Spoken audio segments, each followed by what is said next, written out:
It's fair to say that No Man's Sky had a rough time getting off the ground. However, with multiple updates, the game has evolved into a more polished and engaging adventure. It gives you the opportunity to explore a number of randomly generated planets where you can collect minerals to assist you improve your equipment. It's not as tranquil as it sounds, though, because these planets aren't all lifeless. There's always something out there attempting to murder you.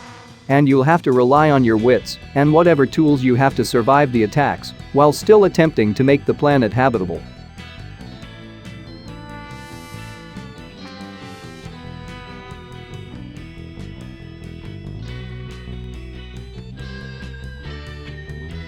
The narrative in most survival games is almost non-existent, aside from an introductory cinematic to set the scenario. The Long Dark, on the other hand, is a multi-episode narrative with some interesting parts and superb voice acting. There's also a distinct sandbox survival mode that's more akin to what you'd find in most of the genre's titles. You must survive the harsh Canadian wilderness in both modes. To do so, you must brave hunger, wolves, sub-zero temperatures, and a slew of other perils. You can also enjoy the game's wonderful art design while attempting to stay alive.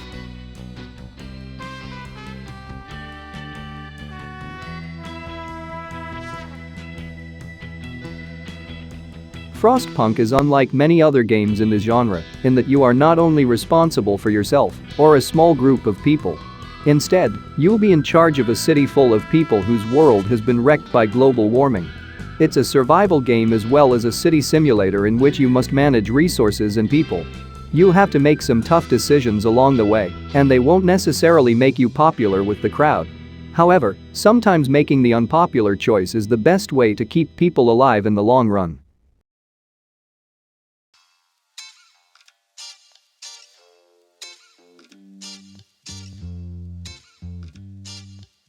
Minecraft isn't the first game in the genre, but it did pave the way for the current generation of survival games. All of the things you'd anticipate from a title like this are here in their most harsh, blocky form. You can create whatever you want with no specific objective in mind, and nearly unlimited room and resources, assuming you can escape the dangers of roving mobs, including the iconic creepers. Because of those stealthy explosive animals, many Minecraft players get PTSD flashbacks when they hear the sound of frying bacon. Although the game has its restrictions, it is nevertheless entertaining and ideal for family time with your young artisans.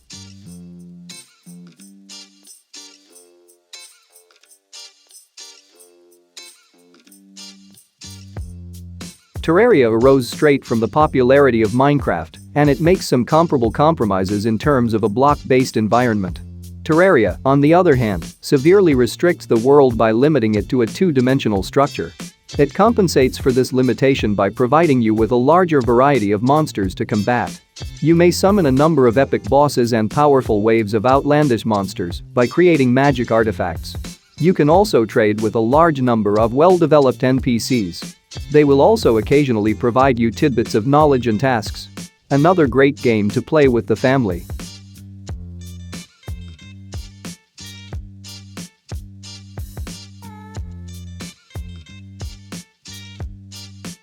Outer Wilds, like many other recent survival games, combines basic survival elements with a concentrated plot and aim. You only have 22 minutes to live before the star goes supernova, killing everyone.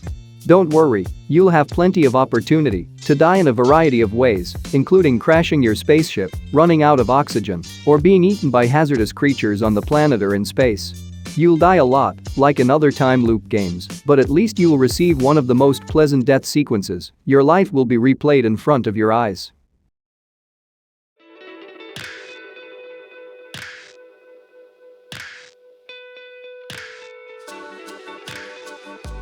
Astroneer is a survival game at its core.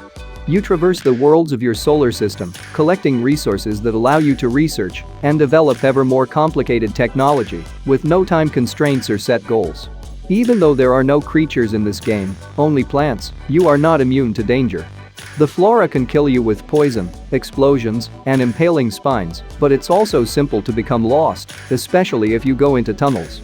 A lost Astroneer, on the other hand, frequently runs out of air and dies.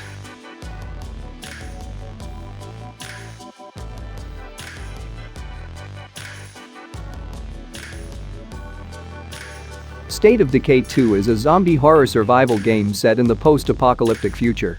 You are not a lone survivor, which sets it apart from many others. Instead, you'll have to collaborate with others who have escaped being eaten by the undead. To stave off the attack of wandering zombie hordes, you must use their skills and construct your own foundation. This game is violent, but it's also very entertaining. And the game's team-based mentality provides an upbeat core that contrasts dramatically with the game's brutal backdrop and difficult tasks.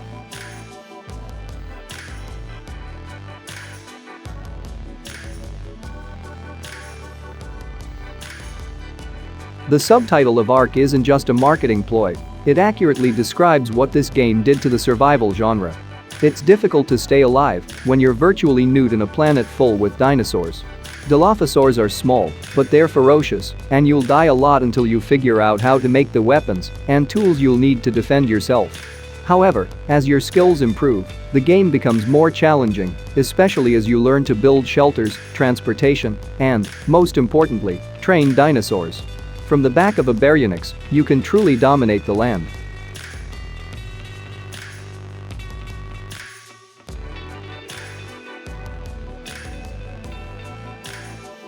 You spend the majority of your time in Subnautica in a 3D world that requires you to rethink navigation and threat assessment. You're not only in a dangerous ocean, but it's also an alien one. And there are a lot of things waiting to devour you alive in this aquatic death trap. There are enough story pieces in the game to establish an overall purpose.